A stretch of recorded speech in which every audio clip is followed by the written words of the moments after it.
After close to a year of protests across the world, we finally got the verdict we were all waiting for, and it was 3 guilty convictions on Derek Chauvin for the murder of George Floyd. Does this mean the fight to stop police brutality is over?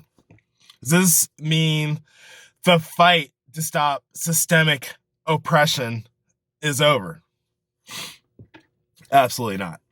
We still have so much work to do, but we can be happy for this victory in this case.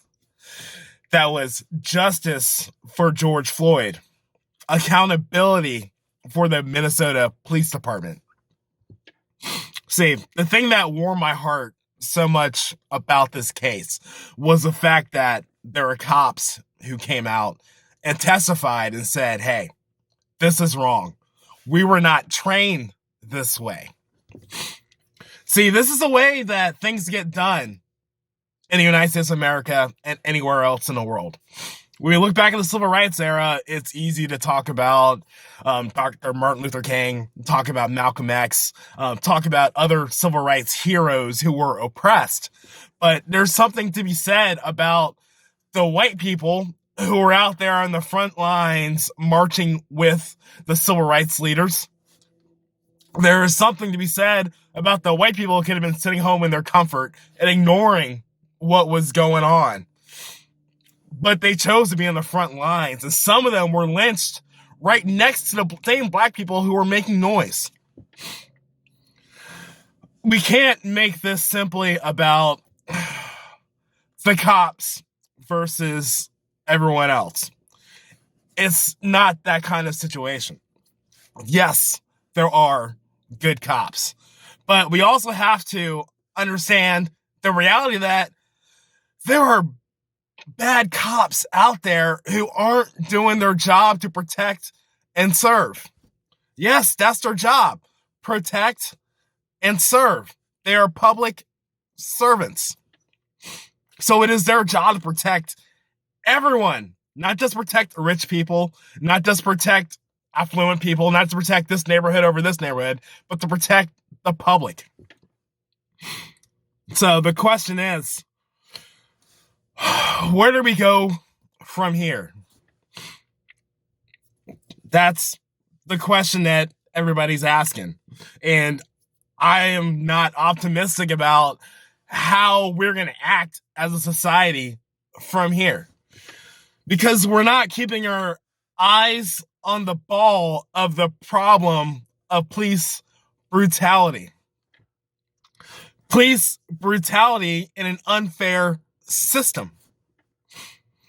There are plenty of white people getting beaten up and getting killed by cops. That's happening too. I understand our focus needs to be on making things equal for minorities, because there's definitely a disparity in the two. But we need to talk about police brutality. What's not going to help is us running around and picking up every little single time a black person is killed by a cop without looking into the context or details. That's right. I'm talking about LeBron James putting his foot in his mouth. As soon as he saw a black teen was killed by a cop, he went on Twitter, ran his mouth. He got some of the facts and he backed down. Now, we can go back and forth on this case, but as far as I'm concerned, if a cop rolls up on someone actively stabbing someone else, they are in the moment. Now, when it goes to court, or even if it does, an investigator will look at all those little details and make a decision about the cop's decision in that moment. Now, what is so crazy about this is our instant reaction to this is from the Chauvin case. The Chauvin case, that was obvious to everybody watching that was a murder right there in the streets. And the fact that we had cops who carried out the training programs come out and say that is not proper procedures.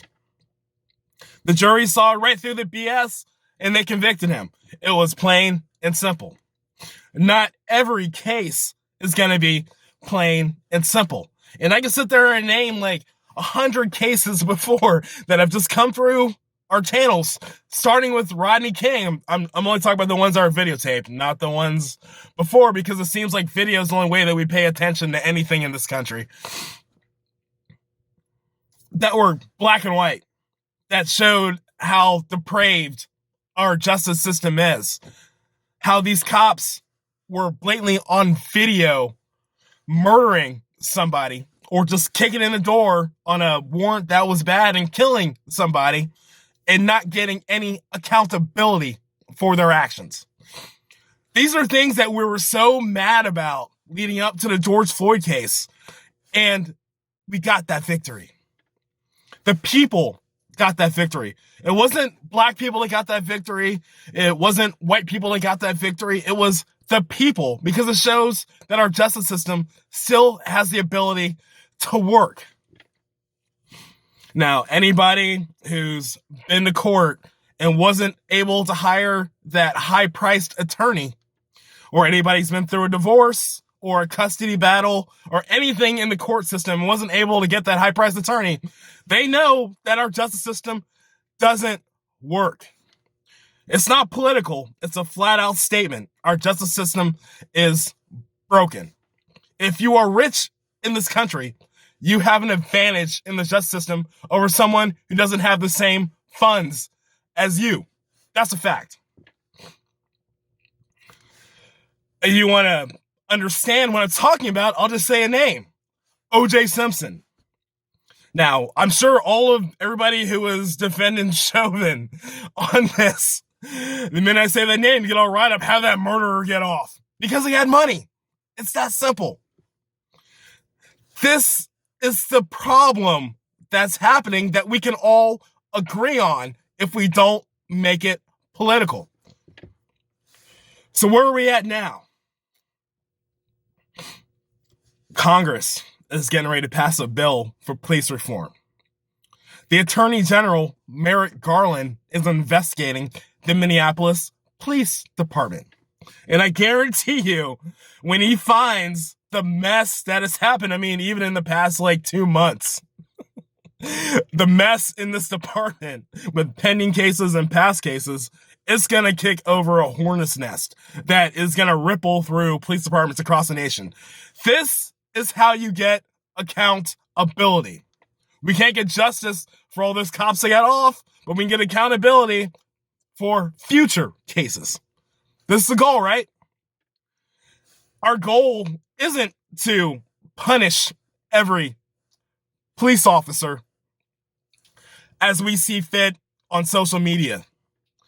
The goal is to get them into court when they do wrong and have them held accountable. Us running around social media and making snap judgments isn't helping anything. Now, if we get another George Floyd, we need your voice. We definitely still need your voice for those obvious cases. But we can't run around playing judge, jury, and executioner and talk about how Chauvin should be ripped apart in jail and destroyed. And the man's going to get 40 years to life in prison. He's not going to get out anytime soon. So he got his punishment. We got our justice. We need to check ourselves. We need to be smarter about this. If we're not smarter, nothing's going to get fixed. And this George Floyd case is going to be a blip on the radar. The choice is yours. My name is Chauvin King. Thank you for attending my Jeep Chat.